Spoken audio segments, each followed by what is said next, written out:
नमस्कार, मैं हूं संजय शर्मा। आप देख रहे हैं 4 PM न्यूज नेटवर्क।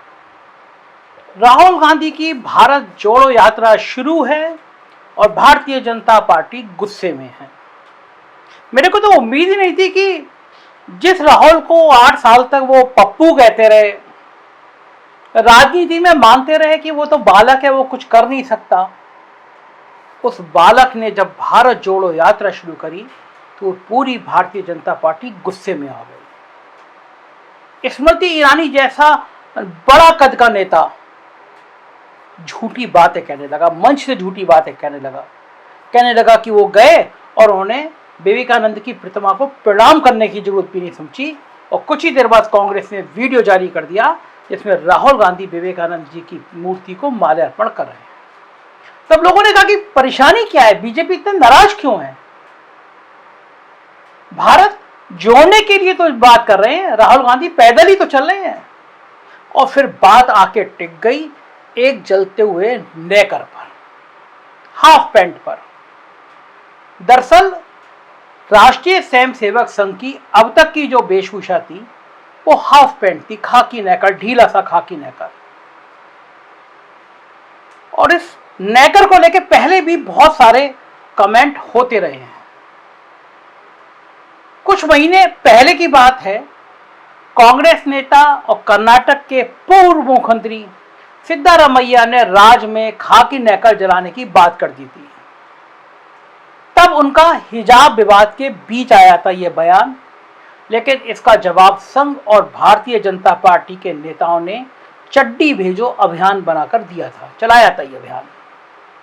यानी कांग्रेस कार्यालयों और खुद सिद्धारमैया के घर चड्डी भेजकर अपना विरोध जताया था भाजपा और संघ के लोगों ने।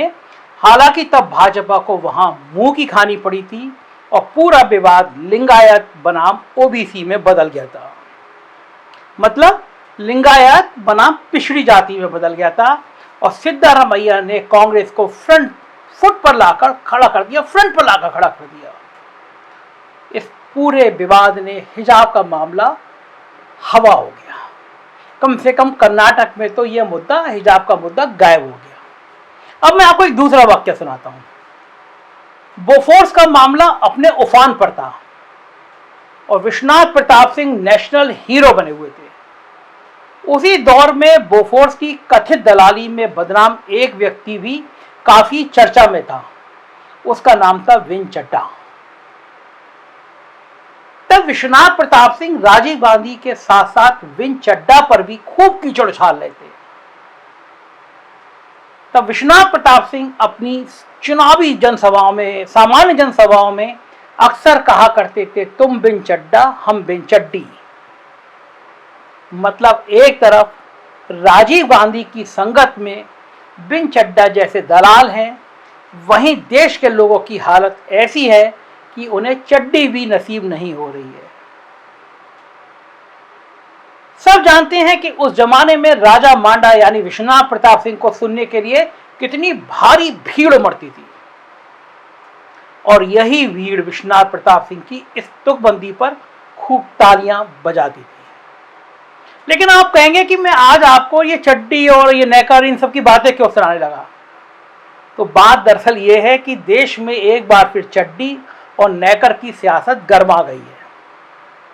सियासत तो खैर 10 लाख के सूट, 2 लाख के चश्मे और 41,000 की टी शर्ट पर भी गर्माई है। लेकिन बात आज हम नेकर की ही करेंगे, निक्कर की ही करेंगे। और इसलिए निक्कर की बात करेंगे क्योंकि बीते सोमवार को कांग्रेस ने एक ऐसा ट्वीट किया जिसमें निक्कर की सियासत एक बार फिर गर्म हो गई। कांग्रेस के इस ट्वीट में नफरत की राजनीति को खत्म करने की बात की गई है। साथ ही एक फोटो भी ट्वीट की गई जिसमें आरएसएस के प्रधान यानी खाकी नेकर को सुलगता हुआ, आग लगा हुआ दिखाया और उसमें से धुआं निकलता हुआ दिखलाया गया। इस ट्वीट के बाद भारी बवाल मच गया। दरअसल देखिए, भारतीय जनता पार्टी के नेता कभी नहीं चाहते हैं कि राष्ट्रीय स्वयंसेवक संघ चर्चा में आ जाए। आप बीजेपी के किसी नेता से संवाद करिए और आरएसएस के लिए कमेंट कर दीजिए, नेता बौखला जाएंगे। तो यही होना था और उसके बाद भारतीय जनता पार्टी और संघ दोनों मिलकर कांग्रेस और राहुल गांधी पर पिल पड़े। भाजपा के संबित पात्रा तो इतना बौखला गए कि उन्होंने भारत जोड़ो यात्रा को आग लगाओ यात्रा तक कह दिया। आरएसएस ने भी कह दिया कि राहुल के पुरखों ने भी कभी संघ की इज्जत नहीं की, तो भला राहुल कैसे करेंगे। लेकिन सवाल उससे बड़ा है और कहीं ज्यादा बड़ा है। सवाल यह है कि खाकी नेकर का सवाल उठते ही भारतीय जनता पार्टी को रक्षात्मक मुद्रा में जाने, बैकफुट पे आने या लोगों का ध्यान भटकाने की कोशिशें क्यों करनी पड़ती हैं। इन सवालों का जवाब देने के लिए हमें थोड़ा पीछे जाना पड़ेगा, इतिहास के कुछ पन्ने पलटने पड़ेंगे। और पीछे मतलब मैं शुरुआत से बात करता हूं। यदि आप सन 1950, 1960, 1970 के दशक में सक्रिय रहे लोगों से बात करेंगे तो एक अलग तस्वीर सामने आती है। उस दौर में आरएसएस के लोगों को आम जनमानस के बीच बहुत तवज्जो नहीं मिलती थी। उन्हें निक्कर वाला लोग कहा करते थे। आम लोग तो महात्मा गांधी की निर्मम हत्या को भी निक्कर वालों से ही जोड़कर देखते थे। यहां तक कि गोरखपुर की गोरक्ष पीठ का मठ हो या फिर शंकराचार्य स्वरूपानंद सरस्वती जी, जिनका परसों ही देहांत हुआ है, सबके सब आरएसएस को कोई भाव नहीं देते थे।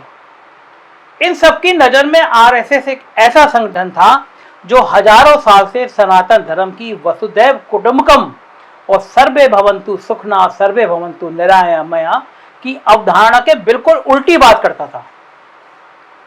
स्वाभाविक है, जब हिंदू समाज के साथ साथ साधु संत और मठ ही संघ को वैल्यू नहीं देते थे तो आम हिंदू जनमानस भला इनको क्यों तवज्जो देता। उस दौर में देश पर समाजवादी प्रभाव छाया हुआ था। हम और आप उस समाजवादी प्रभाव को राज कपूर, देवानंद, दिलीप साहब, बेल्ला साहनी, गुरुदत्त इन जैसे तमाम नामचीन अभिनेताओं की फिल्मों को देखकर आसानी से समझ सकते हैं। आम लोगों के सोचने समझने का तरीका क्या हुआ करता था। उस जमाने में भारतीय राजनीति में भी दो बड़े स्टार हुआ करते थे, एक पंडित जवाहरलाल नेहरू और दूसरे डॉक्टर लोहिया, राम मनोहर लोहिया। दोनों समाजवादी विचारों से ओतप्रोत सत्ता में बैठकर नेहरू जहां सिस्टम को समाजवादी बना रहे थे तो वहीं विपक्ष में बैठकर लोहिया सड़कों पे खड़े होकर समाज को सोशलिस्ट बना रहे थे। तब आज का जमाना नहीं था कि विपक्ष को देशद्रोही और दुश्मन समझा जाता हो। यहां तक कि साधु संतों पर भी काफी हद तक समाजवादी प्रभाव हुआ करता था। ऐसे में आप अंदाजा लगा सकते हैं कि आरएसएस के लोग उनकी निक्कर वाली वेशभूषा को समाज में किस दकियानूसी नजर से देखा जाता रहा होगा। तब संघ को बड़े पैमाने पर स्वीकार्यता के लिए तमाम तरह के संघर्ष करने पड़ते थे। यहां तक कि दो बार, एक बार गांधी जी की हत्या के समय और दूसरी बार इमरजेंसी के समय संघ को प्रतिबंध तक झेलना पड़ा था। फिर आया जेपी का दौर। जेपी 1942 के भारत छोड़ो आंदोलन के सबसे बड़े हीरो बनकर उभरे थे। उनकी देश में काफी इज्जत भी थी। वो चंबल के डाकुओं का आत्मसमर्पण करवा चुके थे और अब वही जेपी 1974 में देशव्यापी छात्र आंदोलन का नेतृत्व करने के लिए उमड़ पड़े। लेकिन उनकी नजर में भी आरएसएस की छवि कोई बहुत अच्छी नहीं थी। पर कुछ लोग, विशेषकर नानाजी देशमुख, राम बहादुर राय, गोविंदाचार्य और अखिल भारतीय विद्यार्थी परिषद के छात्रों ने जेपी के मन से काफी हद तक संघ के प्रति जो वितृष्णा थी उसे खत्म किया, उनके मन से निकाला। हालांकि 1979 आते आते जेपी अपने अंतिम दिनों में आरएसएस से फिर खफा रहने लगे थे। लेकिन 1975 में जब संघ पर बैन लगा तो जेपी ने यहां तक कह दिया था कि जब संघ सांप्रदायिक है तो मैं भी सांप्रदायिक हूं। इन सब वाक्यों से आप अंदाजा लगा सकते हैं कि संघ की भारत के लोगों के बीच जगह बनाने में और वहां तक पहुंचने में जहां आज संघ खड़ा है उसे कितनी जद्दोजहद करनी पड़ी होगी। अब इस माहौल को राहुल गांधी की भारत जोड़ो पदयात्रा के परिप्रेक्ष्य में देखते हैं तो स्पष्ट पता चलता है कि निक्कर जलाने की बात करके कांग्रेस किस प्रकार की सियासत को साधना चाहती है। एक ऐसे दौर में जब देश की संपत्ति का मतलब ही अडानी और अंबानी होता जा रहा है, 94 करोड़ बेरोजगारों की फौज खड़ी हो, कहीं धर्म के नाम पर अखलाक को मारा जा रहा हो तो कहीं इंस्पेक्टर सुबोध कुमार सिंह की उन्मादी भीड़ के द्वारा हत्या कर दी जाती हो, किसान 13 महीने सड़कों पर रहने के मजबूर हो रहे हों, वहीं निक्कर जलाने का प्रतीकात्मक बोर्ड जनमानस को पुराने दिनों की याद जरूर दिला रहा है। और यही याद भाजपा को डरा रही है।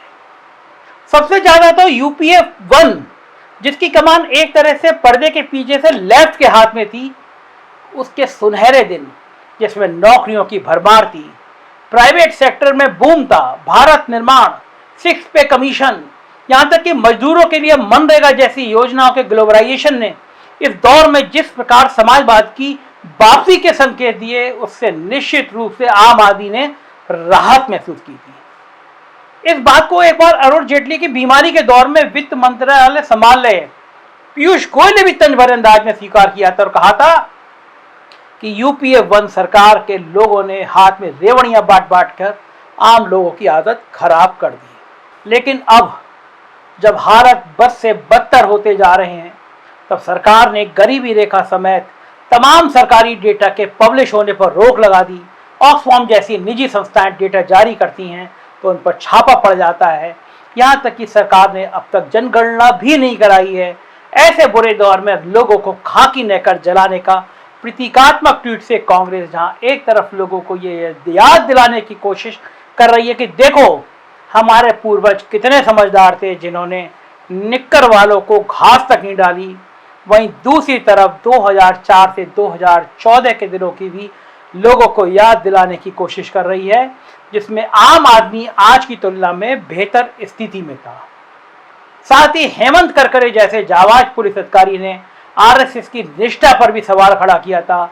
आज के दौर में वो नीतीश कुमार भी भाजपा से दूर जा चुके हैं, जिन्होंने 2016 में संघ मुक्त भारत का नारा दिया था। ऐसे में यदि एक तरफ खाकी नेकर जलाने की बात हो और दूसरी तरफ खाकी नेकर बचाने वाली जाति गणना हो, जनगणना हो, हिंदुत्व पर खतरा मानने लगे, तो इससे आम आदमी निक्कर जलाने के मुद्दे पर भाजपा की बेचैनी को आसानी से समझ सकता है। अभी नेकर और चड्डी की राजनीति और तेज होनी है।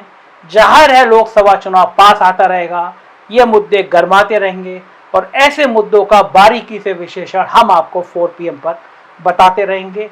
देखते रहिए ये चैनल। अगर आप चाहते हैं कि आप गोदी मीडिया का चैनल ना देखें तो आइए 4 PM पर, यहाँ खुले दिल से लोकतंत्र को बचाने की बात होती है। शुक्रिया आपका।